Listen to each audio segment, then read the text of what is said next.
अकबरुद्दीन ओवैसी जी, आजकल आपकी जुबान में और आपके भाई अकबरुद्दीन ओवैसी की जुबान में कोई फर्क नहीं दिखता है। एक वक्त था जब आप चेहरा थे AIMIM की और वो जुबान थे। अब लगता है आवाज और जुबान, चेहरा और जुबान एक हो गई 2019 की वजह से।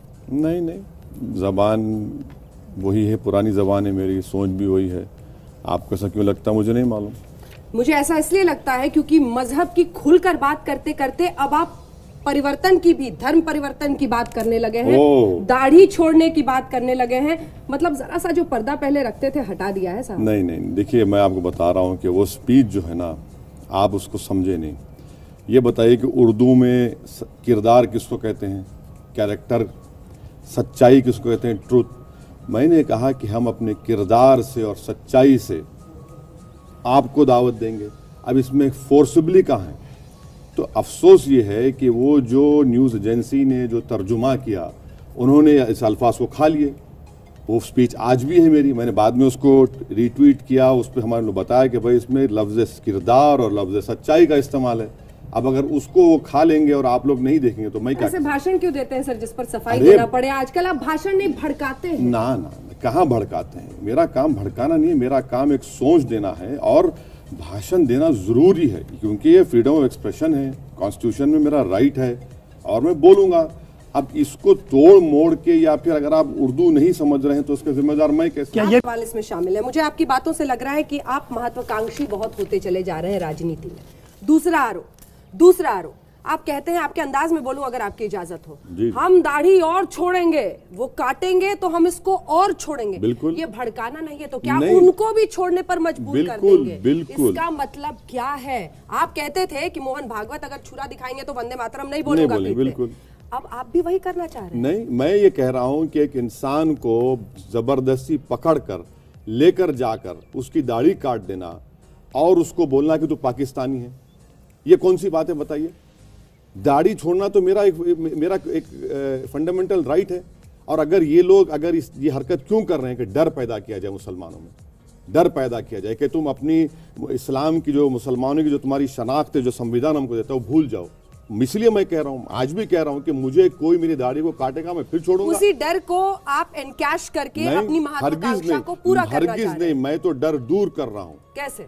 ये कहकर उन लोगों को, और जो लोग दूसरों को भी दाढ़ी छुड़वाओ। देखिए, क्या मोटी दाढ़ी नहीं है मोदी के पास, क्या करेंगे उसको? आप निकाल देंगे क्या? एक मिनट, आप वो ये कह रहे हैं ना कि हम उनको भी दाढ़ी छुड़वाएंगे। किसको छुड़वाएंगे? मैंने ये कहा कि जो लोग हमारी दाढ़ी इसलिए काट रहे हैं कि हम मुसलमान हैं, हम दाढ़ी छोड़ेंगे, गर्दन काटेंगे भी तो इस्लाम पे रहेंगे और हमारे किरदार से और सच्चाई से। उनको कौन है सर? जो यही संघ परिवार के लोग।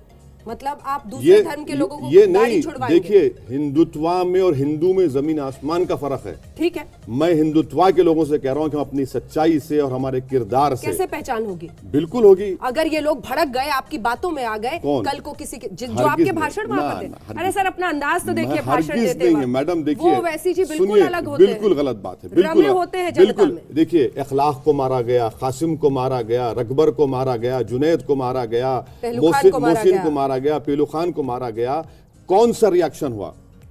में कहा कि सेक्युलरिज्म आपको एक गाली समझ में आती है, जो भारत के संविधान की प्रस्तावना का हिस्सा है, जिसके बलबूते 17 करोड़ मुसलमान इस देश में रहते हैं, वो आपको गाली लगने लगी है। क्या वजह है? इसलिए कि जो संविधान में लिखा हुआ है, हम उसकी मतलब को, उसकी रूह को समझे ही नहीं है।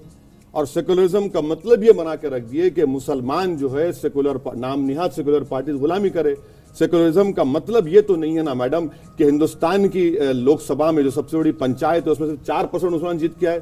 सेकुलरिज्म का हरगिज मतलब तो ये गलती तो इन सेकुलर पार्टीज की है, दूसरे पार्टीज की है। सेकुलरिज्म का मतलब तो ये नहीं है कि बीजेपी एक मुसलमान को टिकट ना दे गुजरात में, कर्नाटक में, यूपी में। सेकुलरिज्म का हरगिज मतलब तो ये नहीं है कि कांग्रेस के प्रेसिडेंट मंदिरों को जाए और मस्जिद को ना जाए। सेकुलरिज्म का मतलब तो ये नहीं है कि आप आरएसएस के हेडक्वार्टर पर जाकर जो मुसलमानों को सांप कहता है, उस आदमी को आप बाजू लाकर अपने इफ्तार दावत में बिठा लेते हैं। मेरा मकसद, सेकुलरिज्म को हमको इस्तेमाल किया गया। अगर आज सच्चर कमेटी अगर जो सच कह रही है तो झूठी है क्या? वो सेकुलरिज्म की वजह से। मोदी से बड़े दुश्मन राहुल हो गए हैं क्या आजकल? दोनों उतने बराबर हो चुके हैं क्योंकि दोनों भी हिंदुत्व पे आ चुके हैं। आजकल मजाक बड़ा उड़ाते हैं आप राहुल गांधी का। क्यों? अरे भाई, मैं मजाक क्या उड़ाता हूं उनका? आपने कहा कि अगर नो कॉन्फिडेंस मोशन में जाके गले मिल जाते हैं तो मैं क्या करूं? क्या होगा अगर ऐसी नौबत आएगी कि कांग्रेस और तमाम अन्य पार्टियां मिलकर 2019 में सरकार बनाने की नौबत में आ जाए और राहुल गांधी को प्रधानमंत्री का उम्मीदवार स्वीकार कर लिया जाता है? मैं आपको सुनाता हूं। मैं जब निजाम कॉलेज हैदराबाद में पढ़ता था तो हमारे पब्लिक एडमिनिस्ट्रेशन लेक्चरर थे। हम ज्यादा पढ़ते नहीं थे, वो कैंटीन पे जिंदगी गुजारते थे हमारी। वो एक दिन पकड़ कर लेकर गए हमको, लेक्चर में बिठाए और बिठाकर मुझसे पूछे, बोलो इंडियन डेमोक्रेसी क्या है? मैं सर आप रहने के बाद हम क्या बोले? बड़े खुश हुए वो। उन्होंने मुझसे कहा कि सुनो, इंडियन डेमोक्रेसी ये होती है, इंडियन डेमोक्रेसी स्वयंवरा की तरह है।